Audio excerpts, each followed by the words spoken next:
इस वीडियो में हम लोग पैब्लो नेरूदा का लिखा हुआ पोएम आर्स पोएटिका का लाइन बाय लाइन एनालिसिस करेंगे। इसका क्रिटिकल एप्रिशिएशन को समझते हुए चलेंगे ताकि मेन यहाँ से शॉर्ट क्वेश्चन आए या लॉन्ग क्वेश्चन आए, आपको कहीं में भी कोई दिक्कत ना हो। इस वीडियो का पीडीएफ आपको टेलीग्राम चैनल में मिल जाएगा। टेलीग्राम चैनल का लिंक मेरे यूट्यूब चैनल का डिस्क्रिप्शन में दिया हुआ है, वहां से आप लोग फ्री में ज्वाइन कर सकते हैं। तो आइए वीडियो का शुरुआत करते हैं। सबसे पहले समझ लेते हैं आर्स पोएटिका होरेस का लिखा हुआ एक किताब था लिटरेरी क्रिटिसिज्म का ऊपर। इसका मतलब था आर्ट ऑफ पोइट्री। तो वहीं जो टाइटल है उसको पैब्लो नेरुदा ने यहाँ अपना पोएम के लिए चुना है। एक्चुअली उनका जो ओरिजिनल पोएम का टाइटल था that was art poetica, art poetica. उसका जो इंग्लिश ट्रांसलेशन है, जैसे कि अभी हम जो वर्जन देख रहे हैं पोएम का, उसने उसको ट्रांसलेट किया है स्टीफन केसलर ने। तो उन्होंने इसका टाइटल दिया है आर्स पोएटिका, ठीक है। बिकॉज वो चाहते थे जो एक्चुअल जो एक क्लासिकल टच है, जो ग्रीक एंड लैटिन जो टच है, ये मेंटेन रहे, एक तरीके का यूनिवर्सैलिटी मेंटेन करने के लिए और ये समझाने के लिए कि आर्ट ऑफ पोइट्री जो है या पोइट्री लिखने का जो कला है या पोइट्री जिस चीज़ को रिप्रेजेंट करता है, भले वो समय बदल जाए, भले ही इंसान बदल जाए, भले ही उसको पढ़ने वाले और लिखने वाले बदल जाए, लेकिन कुछ कुछ इमोशंस रहता है जो कभी नहीं बदलते, जो हमेशा एक रह जाते हैं। Okay, the universal elements about poetry. तो आप कह सकते हैं कि ये पूरा पोएम ही वो सारे मूड्स को डिपिक्ट करते हैं या फिर वो परिस्थितियों को डिपिक्ट करते हैं जिससे एक पोएट इंस्पायर होता है पोएट्री लिखने के लिए। ओके, तो आइए अब इसका लाइन बाय लाइन एनालिसिस करते हैं। Between shadow and space, between harnesses and virgins, endowed with a singular heart and fatal dreams, impetuously pale, wither in the forehead, and in mourning like an angry widower every day of my life। तो यहाँ पे basically वो कुछ कुछ situations का ऑक्सीमोरोनिक situations को रख रहे हैं। ऑक्सीमोरोनिक इन द सेंस कॉन्ट्राडिक्टरी, आपस में विपरीत दो सिचुएशंस को रख रहे हैं और उसका बीच में से वो आर्ट ऑफ पोइट्री को प्लेस कर रहे हैं। यानी पोइट्री सिर्फ और सिर्फ खूबसूरती, सबलिमिटी, ग्रैंडर, पीसफुल, यही सब चीज़ों से पोइट्री नहीं आता है। पोइट्री वायलेंस से भी आता है, पोइट्री टॉर्चर से भी आता है, पोइट्री सैडनेस से भी आता है, पोइट्री मेलनकली से भी आता है। तो जब जब जब आदमी सफ़र करेगा तब तब पोइट्री उसके दिल से निकलेगा। तो यहाँ पोइट्री का ओरिजिन को एक तरीके से सफरिंग की तरफ ज़्यादा रुझाव किया हुआ दिखा रहा है। तो शैडो और स्पेस के बीच में, यहाँ शैडो एक तरीके से आप धरती का समझ सकते हैं कि जहाँ पे छाव है, जहाँ पे शेल्टर है, और स्पेस एक तरीके से आप आसमान को समझ सकते हैं, हेवन को समझ सकते हैं, जहाँ पे अनलिमिटेड एक्सेस है। तो एक तरीके से अनलिमिटेड एक्सेस और लिमिटेड शेल्टर का बीच में हार्नेसेस एंड वर्जिन, हार्नेस मतलब होता है घोड़े का लगाम। तो घोड़े का लगाम भी एक तरीके से आप कह लीजिए एक एडवेंचरस टाइप का रिप्रेजेंट करता है, ठीक है ना, एक वीरता वाला चीज रिप्रेजेंट करता है। और virgin in the sense young beautiful girl, तो ये थोड़ा रोमांटिसिज्म का इंडिकेट करता है। तो रोमांटिसिज्म और एक्सप्लोरिंग के बीच में, वीरता, एडवेंचर और प्यार के बीच में, endowed with singular heart and fatal dreams, एक ही हृदय है, उसी से भरा हुआ, और लेकिन उस हृदय कितने सारे फेटल ड्रीम्स को बह करके लेके जा रहे हैं। फेटल इन द सेंस आपका डेडली, एक ही दिल में काफ़ी सारे डेडली ड्रीम्स पनप रहे हैं। Deadly dreams in the sense आप ये समझ सकते हैं कि कितने सारे दुख, कितने सारे दर्दनाक यादें, एक्सपीरियंस उस दिल में भरा हुआ है। इम्पेचुअसली पेल, विदर्ड इन द फोरहेड, इम्पेचुअसली का मतलब होता है कि इंस्टिंक्टिवली, ठीक है, कि एकदम इंस्टेंटली। पेल इसलिए क्योंकि कलरलेस, डिसकलर्ड, क्योंकि जिसका इतना जिंदगी में रंजो गम हो, दर्द भरा हुआ हो, उसका बाकी मतलब एक्सटर्नल अपीयरेंस भी पेल हो ही जाता है। विदर्ड इन द फोरहेड, यानी उसका फोरहेड या ब्राउ जो है वो जैसे फूल सूख जाता है, लगता है उसका फोरहेड भी सूख गया है। फोरहेड इन द सेंस आप एक तरीके से फेट का भी सिंबल मान सकते, जैसे हम लोग होते हैं ना कि माथे में लिखा के आया है बढ़िया, तो फोरहेड एक तरीके से फॉर्चून को भी रिप्रेजेंट करता है। तो उसका फॉर्चून भी पेल है, विदर्ड है, फॉर्चून भी उसका सूख गया है, उसका जिंदगी भाग भी सूख गया है, और प्लस उसका physical outer appearance and inner Joy ये भी सूख गए हैं। And in morning like an angry widower every day of my life, और एक विडोअर यानी जिसके पत्नी का मृत्यु हो चुका है, तो ऐसा एक संगी साथी हीन व्यक्ति, जिसका कोई कंपेनियन जी है, जिसको कोई प्यार करने वाला नहीं है, जिसको दिमाग में हमेशा फ्रस्ट्रेशन और एंगर घूमता रहता है, हर एक दिन वो मोर्न करता है, हर एक दिन वो शोक मनाता है, हर एक दिन वो फ्रस्ट्रेट होता है। O for every drink of invisible water I swallow drowsily, and with every sound I take in trembling. तो अब तक आप समझ रहे हैं ना, क्या ये सारा डिफरेंट डिफरेंट सोर्सेज बताए जा रहे हैं पोइट्री का, कि ये जो दर्द है, ये जो सफरिंग्स है, ये जो परिस्थितियां हैं, इसमें से निकल के आता है पोइट्री। और क्या बताया जा रहा है कि हर एक अदृश्य पानी का बूंद जो मैं नींद भरी आंखों में निगलता हूं, और हर एक वो साउंड, हर एक वो शब्द जो मैं अपने अंदर लेता हूं कांपते हुए, I feel the same missing thirst and the same cold fever. तो मुझे वही थर्स्ट फील होता है जो कि मिसिंग है, ठीक है, जिस थर्स्ट को मैं महसूस नहीं कर पा रहा हूँ, वो थर्स्ट मुझे बार बार आकर के मुझे जगा देती है। और वहीं एक ही तरीके का कोल्ड फीवर, एक ही तरीके का बुखार, एक ही तरीके का नशा का घोर मुझे बार बार आके पकड़ लेता है। यहाँ पे अब फीवर और ये जो मिसिंग थर्स्ट है, इसको आप पोएटिक फीवर से तुलना कर सकते हैं। Poetic fever in the sense कि urge to make poetry, urge to make some creation, but inability to do that properly. ठीक है, आपके अंदर क्रिएटिविटी है, आप उसको निकालना चाह रहे हो, लेकिन परिस्थिति आपको वो एक तरीके का मतलब परिवेश नहीं दे रहा है जिससे आप अपना आपको आर्टिस्टिकली, एस्थेटिकली पूरा शांत दिमाग से कर सको। आप डिस्टर्बेंस में हो, और वहीं डिस्टर्बेंस में आप जितना निकलना चाह रहे हो तुम यहाँ फंसते हुए जा रहे हो। An ear being born an indirect anguish as if thieves were arriving or ghosts। एक जैसे लग रहा है कान का पैदाइश हो रहा, यहाँ कान का पैदाइश होना यानी आपको वो सब चीज़ सुनाई देने लग रहा है जो नॉर्मल आदमी को सुनाई नहीं देता है। ये आप दो तरीके से इंटरप्रेट कर सकते हो। One is the like extra powers of a poet और the extra sensual abilities of a poet, जो एक नॉर्मल आदमी जो सेंस नहीं कर सकता, एक पोएट वो समझ सकता है, जान सकता है, भाप सकता है, प्रिडिक्ट भी कर सकता है, इमेजिन भी कर सकता है।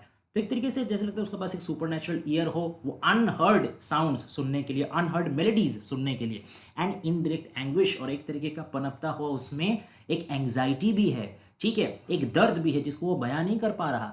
As if thieves were arriving और गोस्ट, जैसे लग रहा है उसको टेंशन हो रहा है, जैसे कोई चोर आ रहा है, जैसे कोई भूत प्रेत आ रहे हैं, ऐसा कोई आ रहा है जिसका हम लोगों को आगाज नहीं है, जिसका हम लोग को पता नहीं है, लेकिन उसका आने का खौफ पूरा है। तो ये भी जिंदगी का उस परिस्थितियों को बयां करता है जहां पे आपको डर तो रहता है, लेकिन किस चीज से आप डर रहे हो, वो डर कब आएगा पता होगा उसका कोई आपको मुकम्मल पता नहीं होता है। तो आप हर मोमेंट एक अनसर्टेनिटी से जीते हो। And inside a long deep hollow shell, like a humiliated waiter, like a bell gone a bit hoarse, like an old mirror, like the smell of an empty house where the guests come back at night hopelessly drunk। तो अब यहाँ पे एक ऐसा चीज बताया जा रहा है कि एक बहुत लंबा, गहरा और अंदर से फांका, शून्य शेल, ठीक है, एक घर, एक जगह, एक खोल, ऐसा एक आउटर ऐसा लेयर जिसके अंदर में कुछ नहीं है। तो ये भी एक तरीके से आपका क्या बताया जा रहा है, पोएट का माइंडसेट बताया जा रहा है, पोएट का परिस्थिति बताया जा रहा है कि जहाँ पे पोएट का अंदर और कुछ सॉलिड बचा नहीं है, सिर्फ शोक के अलावे, दुख के अलावे, ठीक है, इनेन सेंस के अलावे, शून्यता के अलावे और कुछ बाकी नहीं है।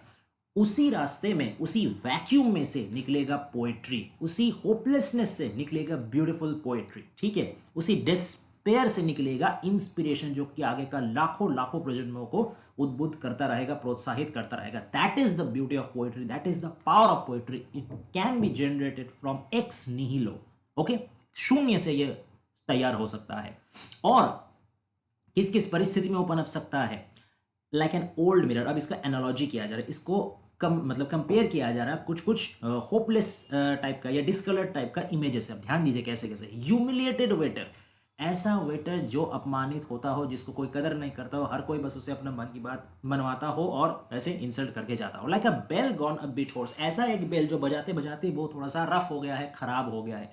लाइक एन ओल्ड मिरर, एक पुराना जो है आईना, जो क्या हुआ है, अब उसमें से स्क्रैच पड़ गया है, बढ़िया से उसमें दिखता नहीं। Like the smell of an empty house where the guest come back at night hopelessly drunk, एक पुराना घर का एक जो स्मेल रहता है, जहाँ कैसा घर, जहाँ पे दिन भर कोई रहता नहीं, रात में आते हैं ढेर सारे गेस्ट, और वो भी पूरा वाइन पी करके नशे का धुत में आते हैं। तो ये सब कोई बहुत बढ़िया इमेज तो है नहीं, हेल्दी इमेज है नहीं, ब्यूटीफुल इमेज नहीं, बल्कि कोई ना कोई तरीके का लैकिंग्स इसमें दिखता है, कोई ना कोई तरीके का स्कार्सिटी इसमें दिखता है, कोई ना कोई तरीके का कमी इसमें झलकता है। तो इतने सारे कमियों के बावजूद भी पोएट्री निकलता है, क्योंकि हम लोग का जो रियलिज्म है, जो दुनिया है, रियलिटी है, वो कमियों से ही भरा हुआ है। जो आइडियल पोएट्री के लिए आइडियल सब्जेक्ट चाहिए, जो ब्यूटीफुल हो, प्योर हो, ठीक है, परफेक्ट हो, वैसा हम लोगों को दुनिया में असलियत में मिलता ही नहीं है। ऐसा कोई बढ़िया बेल मिलता ही नहीं जो हमेशा बढ़िया बजे, ऐसा कोई मिरर मिलता ही नहीं जो हमेशा साफ दिखाए। तो रियलिटी ही ऐसा है ना, हर चीज़ टार्निश होता है, हर चीज़ खराब होता है, लेकिन उसमें से भी पोएट्री हम लोग निकालने जानते हैं जो सचमुच के पोएट हैं। The absence, sorry, एक लाइन छूट गया। And there's an odor of clothes thrown on the floor and an absence of flowers। तो एक जमीन में बिखरा हुआ कपड़े में से एक महक आ रहा है, और एक चीज का जो एब्सेंस है वो भी बहुत अच्छी तरीके से महसूस हो रही है, वो है खुशबू का, फ्लावर्स का कमी, फूलों की महक की कमी महसूस हो रही है। यानी क्या कि इस सब परिस्थितियों में एक अच्छा प्योर सूदिंग किसी कंपेनियन का या प्यार का या कोई अच्छी एहसास का, पॉजिटिव एहसास का कमी महसूस हो रहा है। और maybe somehow a little less melancholic, या फिर शायद इससे थोड़ा सा कम दुखदायक, कम दर्दजनक। लेकिन but the truth is suddenly, लेकिन सच्चाई तो यही है कि अचानक क्या होता है। The wind lashing my chest, the infinitely dense nights dropped into my bedroom, the noise of a day burning with sacrifice, demand what there is in me of the prophetic। यानी कि जो भी चाहे मेरे आसपास का कंडीशन हो, चाहे उसमें प्योरिटी हो या ना हो, उसमें खूबसूरती हो या नहीं हो, फूलों की महक उसमें हो या नहीं हो, लेकिन एक जोर का तूफान आकर के मेरे छाती में सीधा लग रहा है। जो रात है, मतलब एंडलेसली घना रात लग रहा है, पूरा रात का अंधेरा एक जगह में आकर के कंपाइल्ड होकर के मेरा बेडरूम में आकर के गिर गया, कोलैप्स हो गया। और दिन भर में क्या होता है, सैक्रिफाइस से जलता हुआ है दिन, मेरा पूरा दिन भर में मुझे सैक्रिफाइस कोई ना कोई तरीके का करना पड़ता है, इंसल्ट कोई ना कोई तरीके का सुनना पड़ता है, र्यूमर से मेरा जिंदगी भरा हुआ है, नाकामयाबी और दुख से मेरा जिंदगी भरा हुआ है। लेकिन यही सब चीज मुझे डिमांड करते हैं, यही मेरा जो परिस्थितियां हैं ये मुझसे डिमांड करते हैं, what there is in me of the prophetic, मैं मुझ में क्या प्रोफेटिक क्वालिटी है वो मैं बाहर निकालूं। मेरा इस परिस्थिति ही मुझसे कुछ एक्स्ट्रा ऑर्डिनरी कर गुजरने का डिमांड रखता है, कि क्योंकि तुम्हारा परिस्थिति इतना खराब है, यही तो वक्त है कि तुम सुपर नेचुरल कुछ पावर दिखाओ, सुपर ह्यूमन बन के दिखाओ। नॉर्मल ह्यूमन होकर रहोगे तो परिस्थितियां दाब देगी, मर जाओगे। अगर जिंदा रहना है और दूसरों को भी जिंदा रखना है तो कुछ प्रोफेटिक करके दिखाओ, ऐसा कुछ करो, ऐसा कुछ बोलो, ऐसा कुछ सोचो जो तुम्हारे जमाने से आगे का हो, भविष्य का देखो। स्पिरिचुअल तो नहीं है, एक तरीके के डिविनिटी का लेवल में उनको रेज किया जा रहा है पोएट को। You are the poet, you are the creator, you are the divine. Okay, deliver something message which can redeem the humanity. With melancholy and there's a banging of objects that call without being answered and a restless motion and a muddled name। तो क्या हो रहा है, ऐसे परिस्थिति मुझसे कुछ prophetic demand कर रही हैं और ढेर सारे ऑब्जेक्ट्स हैं, ढेर सारी चीज़ें हैं जो एक दूसरे से मिल करके, एक दूसरे से खटखट करके आवाज़ हो रहा है, एक दूसरे से लड़ रहा है और उसका कोई जवाब नहीं दे रहा। जैसे लग रहा सब कोई मिल करके एक साथ किसी को पुकार रहा है, लेकिन उस पुकार का जवाब नहीं आ रहा। और एक मोशन, एक ऐसा कुछ गति है, ऐसा कुछ घूम रहा है जो निश्चिंत से एक जगह बैठ तो नहीं रहा। कुछ चीज़ तो है, कुछ आबहवा में ऐसा तो है कि कोई या कुछ चीज़ घूमे जा रहा, दौड़े जा रहा है, उसको एक पल का चैन नहीं है। और एक नाम है जो सही से खुद को रिफ्लेक्ट नहीं कर रहा, जो मुझे पूरा याद नहीं आ रहा, कुछ याद आ रहा, कुछ फॉरगेटफुलनेस में वो मिला हुआ है, क्लियर लेकिन आ रहा है, बैक ऑफ द माइंड कुछ नाम आ रहा है। तो ये नाम एक्चुअली क्या है, ये पोएट्री है, ये पोएम है, ये क्रिएशन है। तो इन परिस्थितियों का बीच में जो मेरा क्रिएटिव इम्पल्स है ना अंदर का, वो मुझसे मतलब डिमांड कर रही है, मुझे कॉल कर रही है। ये जो ऑब्जेक्ट्स आर बैंगिंग, जैसे लग रहा है मेरा इमोशंस, मेरे कॉन्फ्लिक्ट्स मेरे अंदर बैंग कर रहे हैं, एक दूसरे से लड़ रहे हैं और मुझसे दावा कर रहे हैं कि कुछ जो मतलब हम लोग का इस प्रश्न का, पोएट के अंदर मन में जो प्रश्न उठता है, पोएट के अंदर मन में जो कन्फ्लिक्शन रहता है, जो उनका मतलब द्वंद्व चलता है, उसका जवाब मांग रहे हैं पोएट का माइंड उससे, लेकिन पोएट के पास कोई जवाब नहीं है। और इसी तरीके से वो रेस्टलेस हो जा रहे हैं, उनका मन में एक भी दिमाग का चैन नहीं आ रहा, और एक शायद उत्तर, एक जवाब उनका दिमाग में आ रहा है, लेकिन वो भी क्लियरली नहीं। तो यही है द आर्ट ऑफ पोएट्री, यही है, this is the process how a poem is born, this is the process how poetry is born. ठीक है। इसी तरीके से मॉडल्ड सिचुएशंस में से, कन्फ्लिक्टिंग सिचुएशंस में से, सफरिंग में गुजरते हुए जो दर्द होता है उसी का जवाब में पोएट्री दिल का अंदर से निकलता है, और बहुत क्लियर कट वो निकलता नहीं है। जब निकल भी जाएगा तो आप उसको सही से समझ नहीं सकेंगे।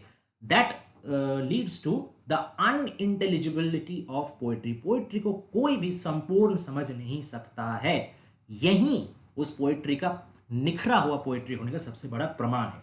तो ये था पाब्लो नेरुदा का अकॉर्डिंग एक पोएट्री का आर्ट ऐसे ही होता है पोएट्री। ठीक है, आशा करते हैं पोएम आपको समझ में आया होगा। अगर वीडियो पसंद आए तो प्लीज़ चैनल को सब्सक्राइब कर दीजिए और नोटिफिकेशन बेल टर्न ऑन कर दीजिए, ताकि नेक्स्ट वीडियो जो भी आए सबसे पहले आप लोग तक खबर पहुंच जाए। और भी नॉवल, ड्रामा, प्रोज, पोएम या ऐसा कुछ भी चीज़ में हेल्प का दरकार हो तो प्लीज़ मैसेज कर दीजिएगा कमेंट डाउन करके, हम लोग उसमें जल्दी से वीडियो बना के डाल देंगे। Thanks for watching guys, please stay.